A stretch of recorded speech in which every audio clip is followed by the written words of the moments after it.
Hello, welcome back to the Stay Home Artist channel. Today we're going to go over another surface stitch called the spiral trellis stitch. I'll be using a 22 chenille size needle, and I'm going to begin with 6 strands of embroidery thread. We're going to start with a back stitch around our shape and to make my back stitching a little bit larger just so I can fit the next part underneath the back stitching. This is called a surface stitch because the majority of the stitching we're going to do is only going to be on the top. I'm going to knot off the back and trim off my embroidery thread. And you can do the next step with embroidery thread, but I'm going to use this tapestry wool with the same chenille size 22 needle, and I'm going to cut off more thread than I normally would because I don't want to have to stop in the middle of the stitch to add on to it. So I'm going to come up between my back stitching here, and I'm going to bring my needle underneath the back stitch and bring my working thread underneath the needle, and on the outside of the circle I'm going to wrap my working thread underneath the needle. This will create a little loop that I'm going to pull my needle through, and we've got the first little loop on our row.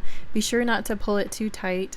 And I'm going to repeat that process by going under the next back stitch, going underneath my needle in the middle of the circle, coming over and wrapping it underneath on the outside of the circle, and pulling it through to create another loop. And pausing for a moment to say hi to Luna.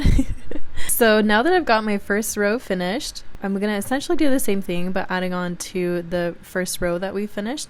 So I'm going to come underneath that first loop that I created and just do the same thing. So I'm wrapping my working thread underneath, coming over and underneath my needle, pulling it through that loop and continuing on to the next loop. And I'll just continue doing this until the second row is finished, and we'll keep moving on here.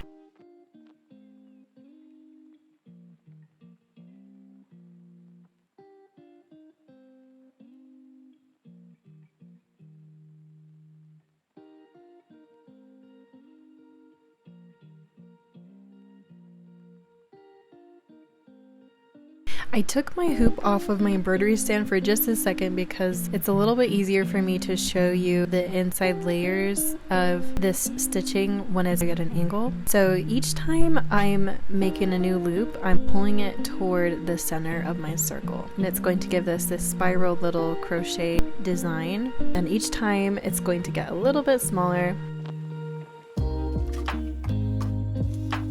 Once you get to a point where you're about finished, what I like to do is pull some of my previous rows together by just coming through one of the loops and pulling my thread back down through the center of the circle and knotting off the back.